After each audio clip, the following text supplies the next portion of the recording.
नमस्कार उद्यमिता मित्र बिहार के अमित मधुकर की तरफ से आप लोगों को बहुत सारा नमस्कार। बहुत दिनों बाद हम आपके साथ चैनल में रूबरू हो रहे हैं। बहुत बड़ी गैप है हम लोग के बीच में, चूँकि पीछे दिन मेरा कुछ तबीयत कुछ बिगड़ गया था, इस वजह से हम चैनल पर नहीं आ पा रहे थे। लेकिन हम अपडेट कर लिए हैं, अपने आप को रिकवर हो गए हैं और फिर हम आपके साथ चैनल पर आ गए हैं। और इस बीच में बहुत सारी घटनाएं इतनी तेज़ी से बदली है, जितना फास्टली हम बात कर रहे थे उसी तरह सरकार का भी बदलाव आ गया है। यानी सरकार के संरचना में जो स्ट्रक्चर में था वो काफ़ी चेंजिंग आ गया है। क्योंकि पीछे दिन हम बात कर रहे थे, जो उद्यमी योजना का जो गति था वो काफ़ी दिनों से वो गति बनी हुई थी, वो थोड़ा सा सहम सा गया था, जो फिर अब कंटिन्यू हो गया है। हमारे बिहार सरकार में जो बदलाव आया है, इस वजह से इस हमारे प्रोग्राम में थोड़ा सा गतिविधि में परिवर्तन हो गया। और आपको बता देना चाहते हैं कि अभी जो नए उद्योग मंत्री हुए हैं समीर कुमार महासेठ जी, उनको मेरा एक बहुत बड़ा प्रणाम करना चाहते हैं कि जो पीछे दिन से गतिविधि चलती आ रही थी, हम चाहते हैं कि या हम सोचते हैं कि हम आशान्वित हैं कि हमारे नए उद्योग मंत्री माननीय महासेठ जी इस गति को और तेज़ी से बरकरार रखेंगे और इस प्रक्रिया में जो और सहायक समर्थन का जरूरत होगा या सहयोग का जरूरत होगा वो पहले की तरह बरकरार रखेंगे और उम्मीद है कि उससे भी ज़्यादा अच्छा काम करेंगे, ऐसा हमारा मानना है। और ऐसा माननीय उद्योग मंत्री से हम आशा भी करते हैं कि बिहार में इंडस्ट्रियलाइजेशन के लिए आपका जो प्रयास है वो बेहतर साबित हो और बिहार में इंडस्ट्री का एक बड़ा सा जाल बिछे। इसके लिए हम आपसे आसान में हम ही नहीं, पूरा युवा और पूरा बिहार सरकार के अंदर जितने भी कर्मचारी हैं उन सभी लोग को ये इस विभाग से बहुत सारा आशा है कि बिहार में उद्योग का जाल बिछेगा और बिहार में लोगों के इंडस्ट्रियलाइजेशन के लिए जो हमारा काम है उसमें बहुत गति मिलेगा। बहुत दिनों बाद हम चैनल पर मिल रहे हैं, हो सकता है बहुत लोग के बीच में मेरा ये गैप हो गया था, लेकिन फिलहाल आपको बता देना चाहते हैं कि अभी जो है सो पूरे बिहार में उद्यमी योजना का जो पेमेंट था उसकी प्रक्रिया बहुत तेज़ी से हो रही है। सभी कैटेगरी के लोगों को लगभग पेमेंट आना शुरू हो गया है और जिनका पहले से आना शुरू हो गया है उनके खर्च के लिए और उपयोगिता प्रमाण पत्र देने की जो बातें हैं वो भी बहुत हलचल के साथ युवाओं के बीच में चले। पूरे बिहार के हर जिले में ये प्रक्रिया बहुत तेज़ी से चल रही है और एक सबसे बड़ी बात है कि इसमें टाइम फ्रेम में आपको यूसी यानी उपयोगिता प्रमाण पत्र देना होगा। जैसा कि सभी को पता है या आप सभी जुड़े हुए हैं कि उद्यमी योजना में 4 लाख रुपए का सबको प्रथम किस्त के रूप में राशि भुगतान की गई थी, जिस 4 लाख रुपए में शेड बनाना था और मशीन वाले को एडवांस देना था, यानी मशीन की प्रक्रिया से आपको जुड़ना था। यानी कि वो पैसा जो मिला है 4 लाख उसको खर्च करके आपको रिपोर्ट देना था ताकि 6 लाख के लिए जो सो पुनः आवेदन या मांग किया जा सके। तो इसमें था क्या कि जिनको शेड बनाना था वही शेड बनाएंगे, क्योंकि पीछे दिन क्या था कि शेड सभी को बनाना था, यानी कि 2.5 लाख रुपए में शेड बनाने की बात थी। लेकिन इस समय सरकार जो नई तरह से घोषणा की है या नया परिवर्तन कर दिया, अगर आपके पास शेड है तो वो पैसा वर्किंग कैपिटल में यूज कर सकते हैं और 6 लाख रुपया के आसपास का मशीन आप ले सकते हैं और मशीन के परचेज में जो वेरिएशन है वो 15 से 20% तक आप वेरिएशन कर सकते हैं। यानी कि जो मशीन डीपीआर में दिया गया है वही मशीन आपको खरीदना है और 10-15-20% तक आप थोड़ा बहुत चेंज कर सकते हैं। वो कुछ ऐसा टूल्स है जो आप अपने कस्टमाइजेशन के हिसाब से लेना चाहते हैं तो उसमें थोड़ा बहुत चेंज कर सकते हैं, बहुत सारा चेंज नहीं कर सकते हैं। कि डीपीआर में प्रबुद्ध लोगों द्वारा तैयार की गई एक मॉडल प्रोजेक्ट रिपोर्ट था, करीब करीब उसी को पूरे बिहार में लागू की गई है और इसी प्रोजेक्ट रिपोर्ट के आधार पर आपको उपयोगिता प्रमाण पत्र देना है। यानी कि प्रोजेक्ट रिपोर्ट के हिसाब से जो आपने मशीन टूल्स के बारे में डिटेल डाला था उसी के हिसाब से आपको मशीन खरीद के और पेमेंट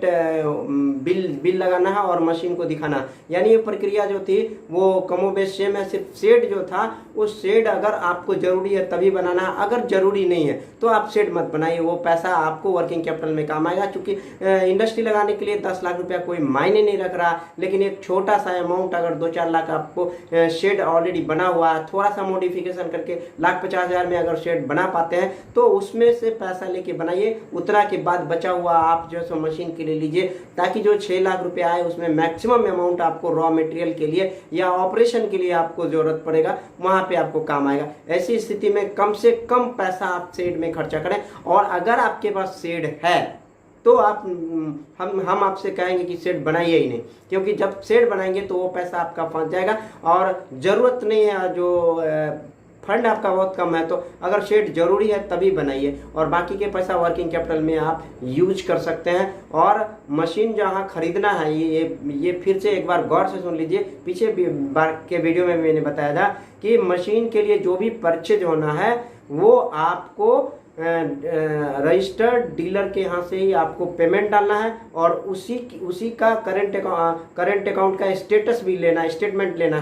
स्टेटमेंट भी आपको जमा करना है और जिसके अकाउंट में आपने पैसा डाला है उसी के अकाउंट का बिल भी आपको जमा करना है। ये मैंडेटरी है। आप बहुत नहीं के बराबर कैश निकालते हैं, आप कोशिश कीजिए चेक यूज कीजिए या फिर अकाउंट ट्रांसफर कीजिए। ये इस योजना में बहुत जरूरी है, क्योंकि जब आप योजना में पैसा लेना चाह रहे हैं तो उस योजना के जो नियम है उसके हिसाब से ही चलना पड़ेगा, अदरवाइज आपको कुछ पेनाल्टी हो सकता है या 18% ब्याज के दर से उसकी भुगतान वापसी करने की या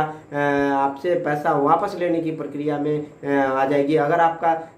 नियत समय में, अगर कहीं तो नियत समय में अगर आप भुगतान नहीं करते हैं, भुगतान करके और शेड नहीं बनाया है और मशीन का एडवांस नहीं दिया है, मशीन जो आपको इनिशियली परचेज नहीं किया है, तो आपको यूसी नहीं मिलने की स्थिति में आपको रिकवरी के लिए नोटिस भी कहीं कहीं आ गया, जो आप दरभंगा में सुन सकते हैं, खगड़िया में सुन सकते हैं। बहुत एक ऐसा जगह है जहाँ पे समय सीमा के अंदर में अगर आपने शेड बना के मशीन एडवांस करके और मशीन परचेजिंग का बिल नहीं लगाया, यानी यूटिलाइजेशन सर्टिफिकेट यूसी उपयोगिता प्रमाण पत्र नहीं लगाया है, तो ऐसी स्थिति में आपको रिकवरी के लिए नोटिस आ सकता है। इसलिए नियम से और ससमय आप जो शेड जरूरी है तो बनाइए और शेड का भी पैसा जो आप रॉ मटेरियल का परचेज करेंगे वो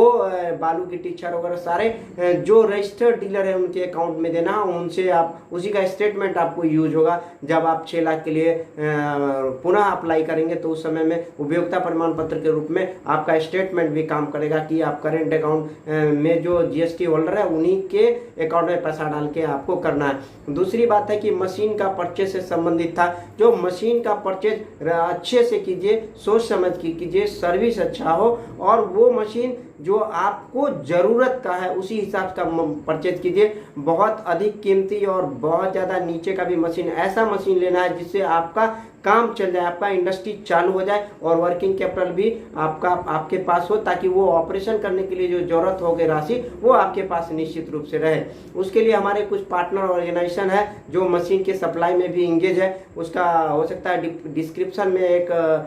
बुकलेट मिलेगा जिसमें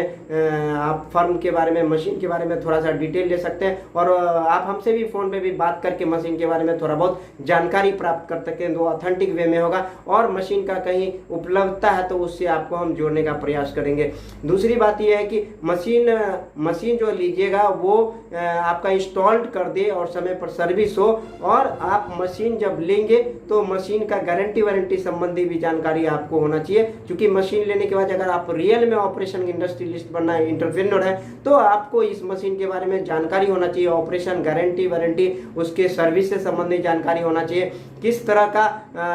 ऑपरेशन में कठिनाई आती है, कौन कौन चीज़ के बारे में हमें सजगता से काम करना चाहिए, इसके बारे में भी आप जो मशीन सप्लायर है या जो भी उसको इंस्टॉल करेंगे उससे संबंधित जानकारी आपको लेना पड़ेगा। एक समस्या और भी बीच बीच में आती रहती है मशीन के बारे में, तो मैं बता दिया कि डिस्क्रिप्शन बॉक्स में मैं डाल दूंगा कि कहाँ से रजिस्टर्ड और अच्छे से मशीन का सप्लाई आप ले सकते हैं और मशीन के बारे में क्वेरी कर सकते हैं। लेना या जानकारी प्राप्त करना दोनों अलग चीज़ है। अगर आप जानकारी रहेगी तो आप कहीं से भी बार्गेनिंग करके अच्छे से मशीन का परचेज कर सकते हैं। दूसरी एक और बात आ रही थी बीच में अभी कि डीपीआर में बहुत सारा ऐसा मशीन है जो आपको ज़रूरत नहीं है। डीपीआर में बहुत सारा ऐसा मशीन है जिसकी जरूरत नहीं है, या आप प्रोजेक्ट में कुछ और है और मशीन के बारे में कुछ और चीज दिया जा रहा है, तो उसके लिए जिला उद्योग के महाप्रबंधक से आप संपर्क कर सकते हैं। उसमें मेरे संपर्क करने से ये बातें सामने आई है कि जो विभाग से मार्गदर्शन मिलेगा उसी के अनुरूप मशीन के परचेज की बातें होगी। लेकिन फिलहाल जो मशीन आपको लेना है उसी डीपीआर के अकॉर्डिंगली 6 लाख के आसपास आप मशीन ले सकते हैं और उतना का ही आपको GST पेड बिल आपको जमा करना है और मशीन परचेज करना है। लेकिन अभी आपको 4 लाख रुपया मिला है तो 4 लाख का पूरा मशीन खरीद सकते हैं, या फिर 4 लाख का आप जो है 2 लाख का शेड और 2 लाख का मशीन एडवांस कर सकते हैं, या 1 लाख का शेड या 50,000 का, जो भी कम से कम अमाउंट में शेड में लगाइए, बाकी आप मशीन वाले के एडवांस करके, और जो मशीन हो सकता है वो मशीन ले लीजिए या एडवांस करके आप बिल जमा कर सकते हैं ताकि वो पूरी मशीन इंस्टॉलेशन हो सके। लेकिन अब जैसे प्रोजेक्ट में कुछ डिस्क्रिपेंसी है उसके बारे में बात करते हैं। जैसे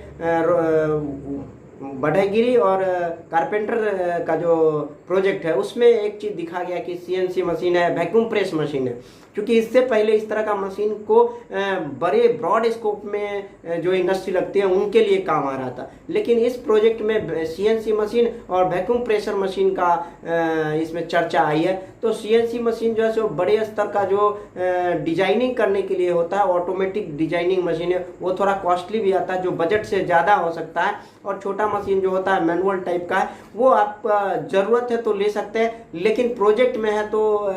जिला उद्योग के महाप्रबंधक से संपर्क करने पर ये बातें सामने आई कि अगर हम मशीन के बारे में कुछ कहेंगे तो विभाग से इसका मार्गदर्शन जरूरी है। तो विभाग से किसी तरह का मार्गदर्शन जरूरी मिली नहीं है अभी तक। अगर मार्गदर्शन मिलती है तो उसके अनुरूप ही मशीन आपको परचेज करना। जैसे कि CNC का बात कर रहे थे, CNC और वैक्यूम प्रेशर मशीन है, तो ये दो मशीनें मतलब कीमती भी है, और दूसरा नंबर की इसको आपको मूल रूप से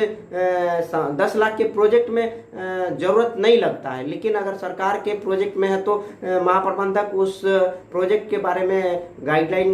ऊपर से प्राप्त होगा तो उसके बारे में होगा। फिर रेडीमेड में भी बहुत सारी चीज़ें देख रहे हैं प्रोजेक्ट में, अलग तरह का दिया गया। रेडीमेड में आप टम्बलर मशीन भी, वॉशिंग मशीन, हाइड्रो मशीन, इस तरह का चीज़ दिया हुआ है, जो पीछे दिन इस तरह का प्रोजेक्ट का चर्चा नहीं हुआ था। चूंकि 6 लाख का प्रोजेक्ट पर वहां कंडीशन था, 5 लाख के प्रोजेक्ट था तो थोड़ा बहुत था, लेकिन अगर 6 लाख का प्रोजेक्ट है तो एक तरह से जस्टिफिकेशन नहीं लगता है कि आप प्रोजेक्ट बहुत बड़ा सा बनवा रहे हैं हमसे और बड़े स्कोप के इंडस्ट्री का मशीनरी डाल रहे हैं, और वर्किंग कैपिटल मेरे पास बहुत छोटा सा है, और छोटा सा वर्किंग कैपिटल में हम बड़े स्तर से इंडस्ट्री को जो शेप देना चाहते हैं वो मुश्किल हो जाएगा, क्योंकि वर्किंग कैपिटल हमारे पास 2 से 4 लाख रुपए होंगे, और जो मशीन में बड़ी बड़ी मशीनें लगाऊंगा वो बड़ी मशीनों में रॉ मटेरियल का जो है वो स्कार्सिटी होगा, इंडस्ट्री हम बड़े स्तर से नहीं लगा पाएंगे। तो इससे अच्छा है कि अगर महाप्रबंधक किसी तरह का दिशा निर्देश अगर विभाग से लेते हैं तो वो थोड़ा अच्छा रहेगा, और उसी के अनुरूप ही अगर उसमें मशीन लेते हैं तो अच्छी मशीनों का 6 लाख से अधिक या 6.5-7 लाख में ही वो हो पाएगा। जैसे एक और प्रोजेक्ट है तो वो विभाग से दिशा निर्देश के अनुरूप उस पर जो भी बातें होगी वो आपके सामने रूबरू होता जाएगा। चैनल पे भी मैं आपको समय पर देता रहूँगा या देने का कोशिश करूँगा। लेदर मशीन का भी DPR मैंने देखा था, तो उसमें लेदर मशीन का जो DPR था उसमें टोटली रॉ मटेरियल का चर्चा था, उसमें मशीन के बारे में तो कोई चर्चा था ही नहीं। तो ऐसी स्थिति में आप जिला उद्योग के महाप्रबंधक से बातचीत कर सकते हैं और उन्हें कह सकते हैं कि सर ये मशीनें है नहीं, रॉ मटेरियल है और उसके अनुरूप ही मुझे मशीन की परचेज करनी है। तो उससे संबंधित जो भी दिशा निर्देश प्राप्त होगा उसके अनुरूप ही मशीन का परचेज करना है, और मशीन से संबंधित जो परचेज होगा उसका बिल होगा, आप शेड बनाए हैं तो उससे संबंधित जो भी बिल होगा उसको आप वेरिफिकेशन कराएंगे। यानी आपका शेड बनने के बाद शेड बनेगा, मशीन का बिल लगाएंगे, मशीन अगर थोड़ा बहुत भी परचेज हुआ उसका वेरिफिकेशन होगा, उसके साथ फोटो होगा,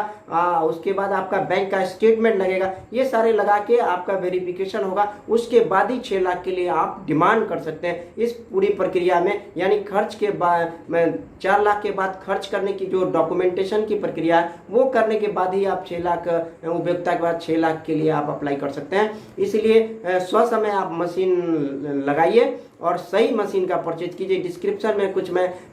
डाल सकता हूं, जो मेरे पार्टनर ऑर्गेनाइजेशन भी मशीन के डीलिंग में लगी हुई है, उससे बारे में भी आप जानकारी ले सकते हैं। और बहुत सारे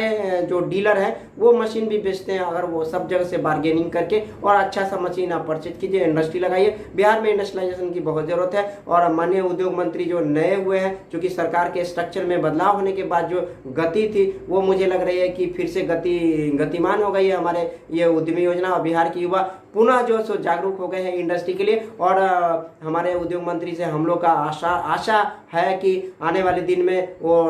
हमें अच्छे से निर्देशन करते रहेंगे और अच्छे से इंडस्ट्री के लिए हम लोग को प्रेरित करते रहेंगे, ताकि बिहार में इंडस्ट्रियलाइजेशन का जो एक स्कोप युवाओं में दिखता है वो हो और बिहार सशक्त हो। बिहार में जो इंडस्ट्री का एक तरह का हलचल है वो मूर्त रूप से दिखाई दे और आने वाले दिन में जो भी इससे संबंधित चीज़ें हैं उसके लिए हम आपसे रूबरू होते रहेंगे। और ये बहुत दिनों बाद मेरा वीडियो आया है, अगर आपको लगता है कुछ लोगों को संबंधित वीडियो है तो उनको शेयर और लाइक कर सकते हैं। इस वीडियो को बहुत ज़्यादा नहीं रखना चाहते हैं। नमस्कार, जय हिंद।